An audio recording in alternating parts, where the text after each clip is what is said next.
Repeat of COINTEL program. They're doing exactly what the COINTEL program says. Disruption and discord. Creating doubts about, this one is from 1960, or 56, the Communist Party, or it might be the Puerto Rican.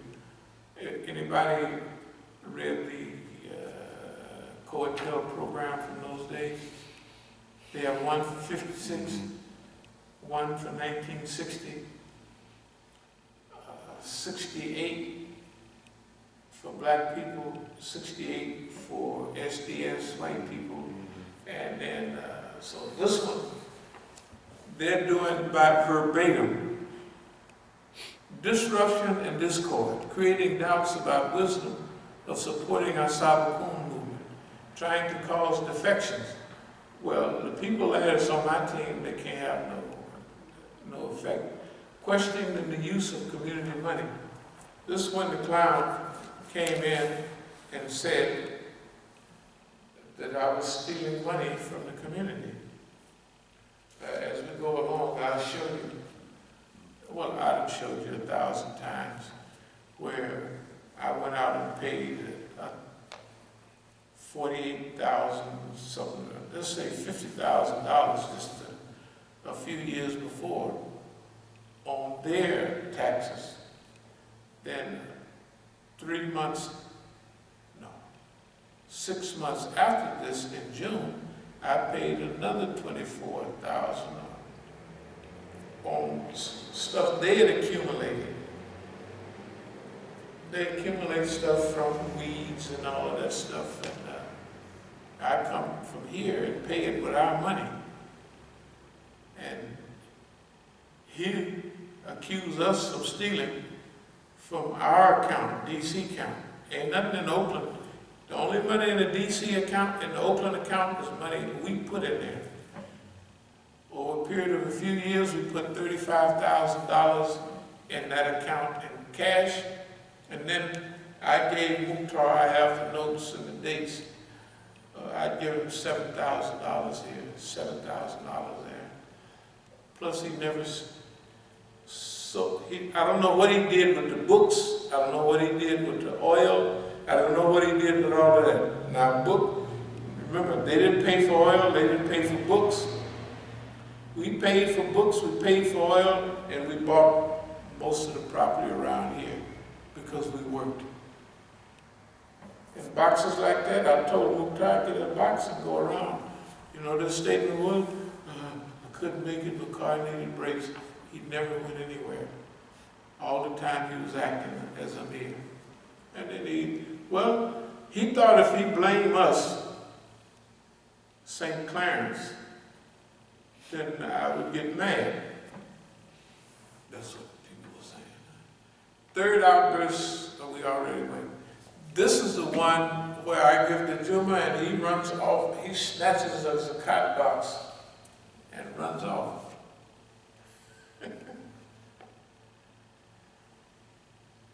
12/27/13, beating Imam Musa's son with a stick in Juma prayer during son's recovery from a stroke. My son can get out of the hospital and he can't even walk, and he goes to the Juma. Mukhtar and Khadija placed several of these episodes on YouTube.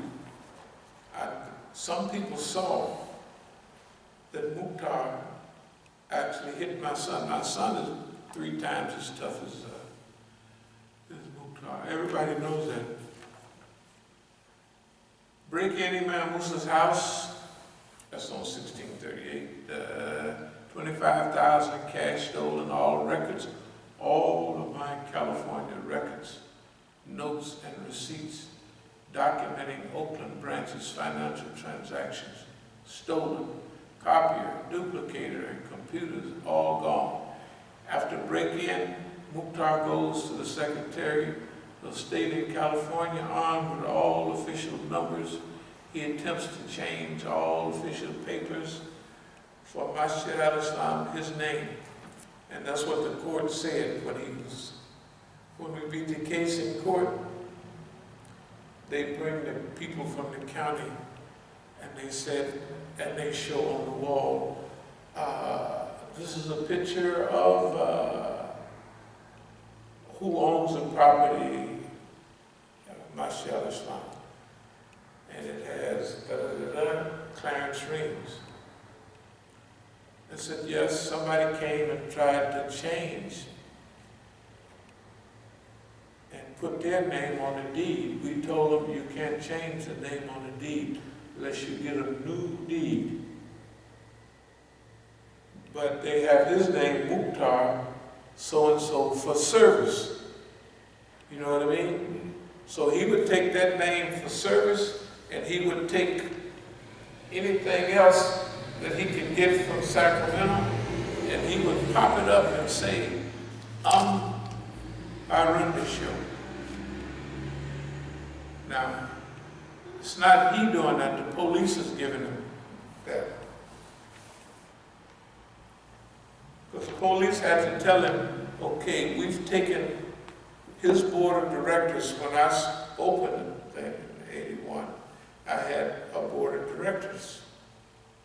Well, it's just normal. You have a board of directors. It's with the state. Nobody can get in there but the state or the federal government.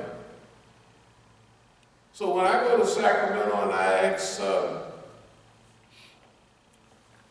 for the paperwork on our masjid, they say, well, I'm not supposed to give you this, but here's the new board of directors. So, yeah, new board of directors. It's Khadija, Mukhtar, and I'll tell you his name, Nigrocious, whoever he is, Leon something or other. But that's who the board of directors is. So I said, now, what do I put a new board of directors in right around? So I go put a new board of directors in. I come back 2 months later, he came and changed that. And so I went there 4 times. I got 4, and he has 2 or 3 where he went. But they're all false, and this is what the lawyer showed in court. January 2014, break-in of Imam Musa's house, 25, I just read that, all records and receipts, yeah. That's up to January 2014, let's pick up. January 2014, break-in, 25,000 cash, technically it's 50,000, but if I said that I had 50,000 sitting around in an old dumpy place where I've been doing it for 50 years by that time. Nobody never found nothing. The only thing, Mukhtar and them brought dogs. And they, just to make fun of the brother, they left my workout stuff. They'd steal all my stuff. Smell the dog workout stuff. Both places where the stuff got stolen, the masjid, where stuff was hidden, and my house, right?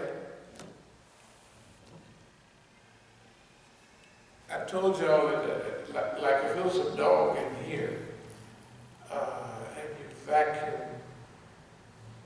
you know, just like it cleans the, but every now and then, every few steps, you'd find if there's a dog in there smelling around, up against the wall, it would be maybe a dog track here, a dog track there, maybe one.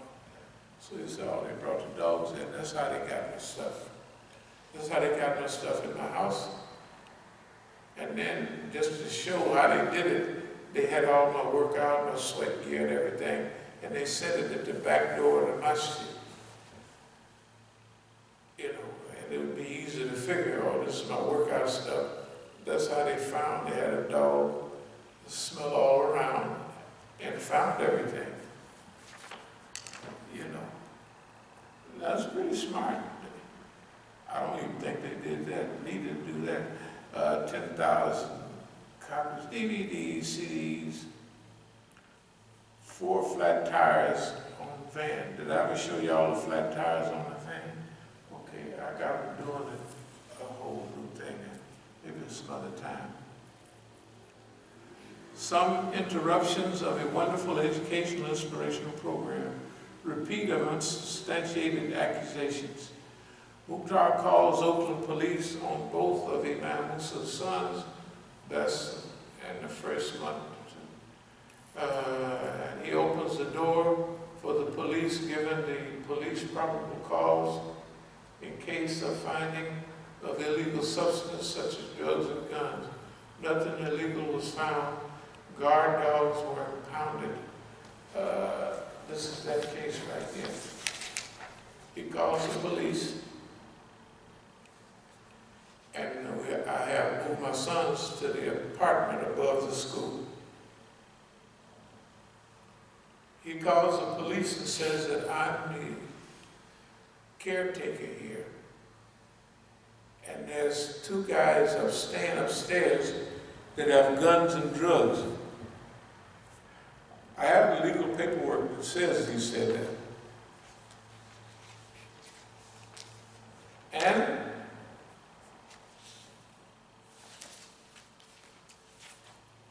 this is the date I paid off the 2005. $17,687 in cash, $8,974 cashier's check, $19,515 in cash.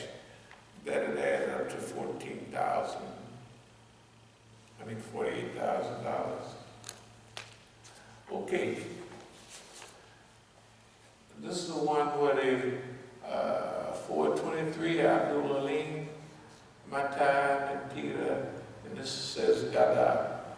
Mata is killed, but Peter is alive. I think, so I'm mad. Gada means mad. I'm mad at these niggas calling me.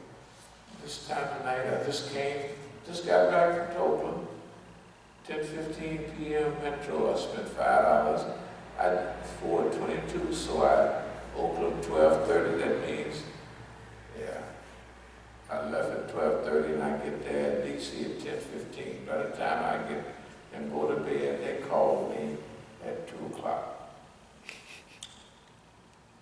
And they say this didn't happen. And I called back and it happened. I don't know nothing. Then they say, right here, Terrell Reams.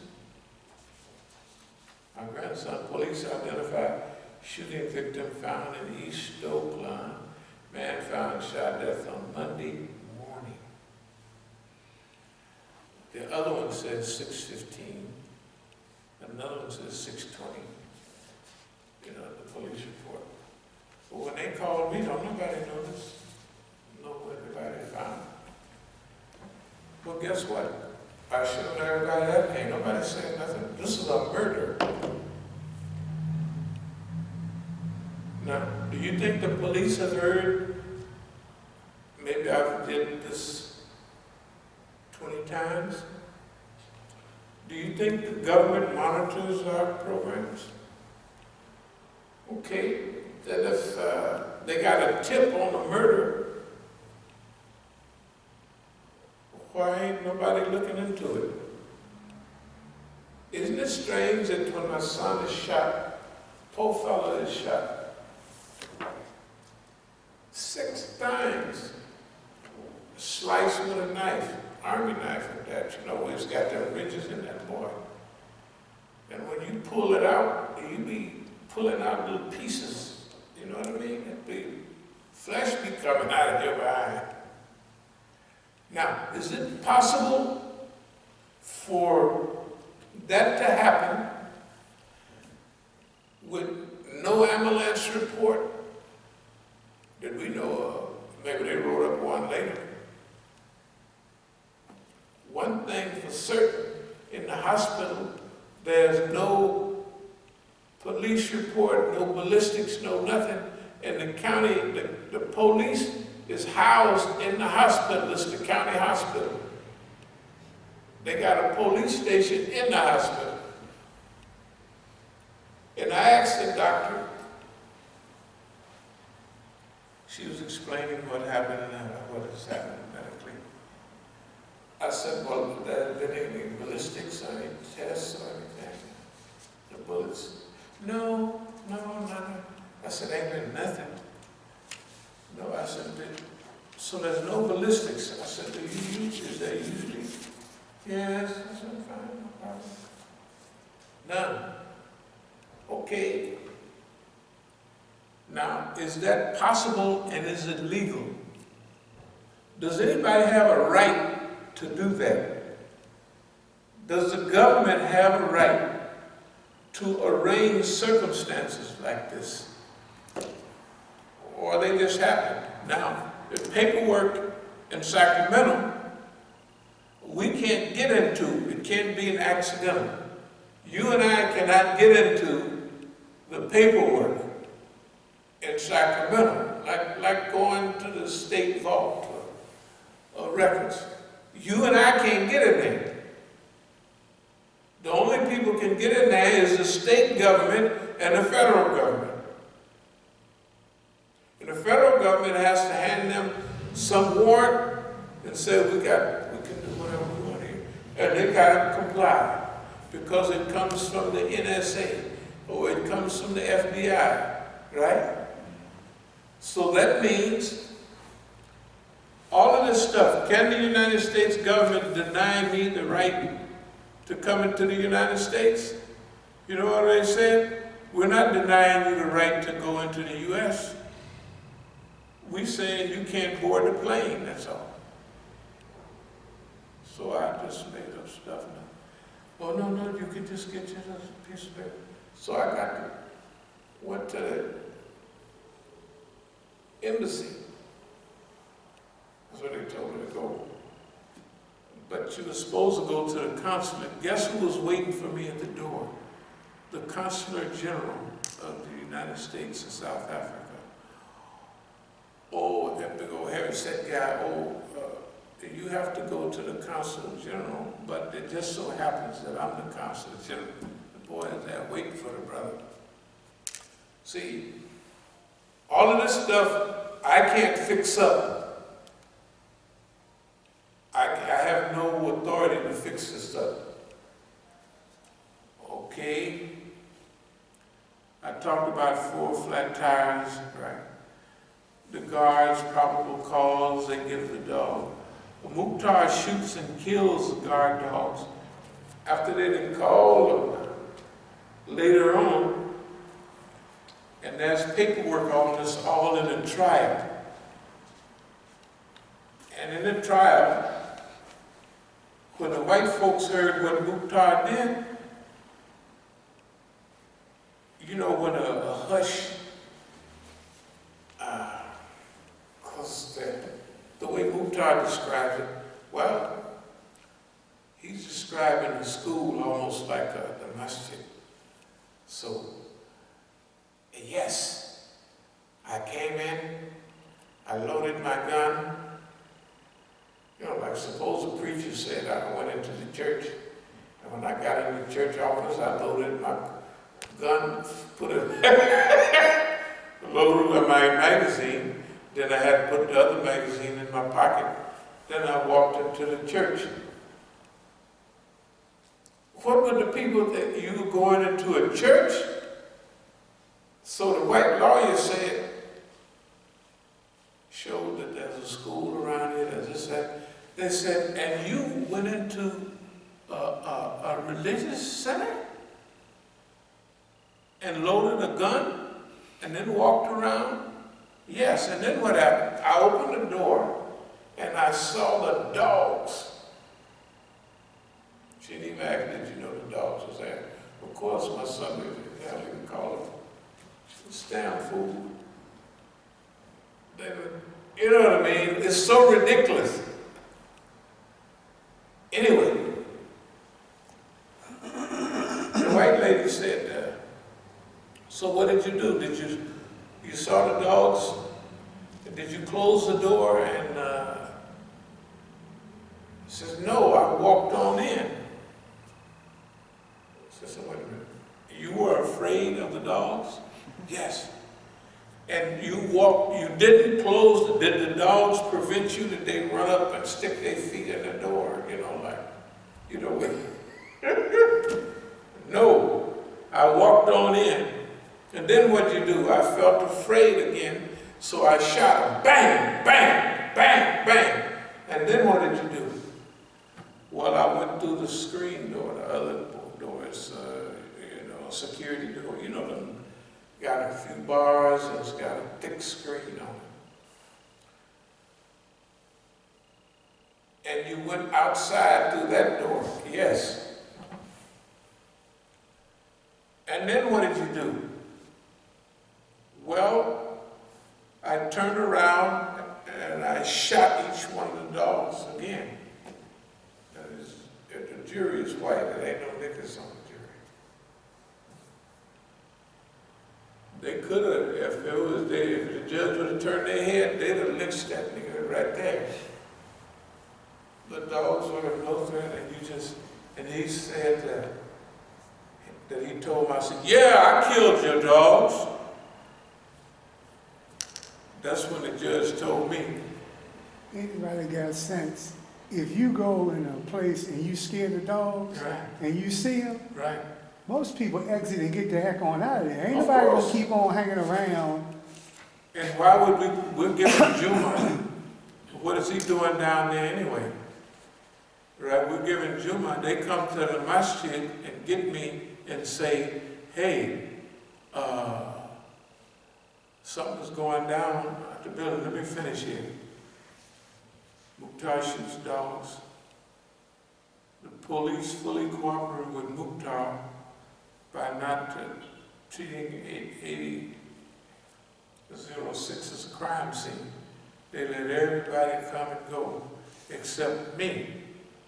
That picture of me in the back of the police car is me being restrained. And I tell the people, go down and get my briefcase. I bring the deeds to all the properties. And I said, and the articles of incorporation. And they still keep me in the car. Okay. So what is this all about? It's about total human rights violations.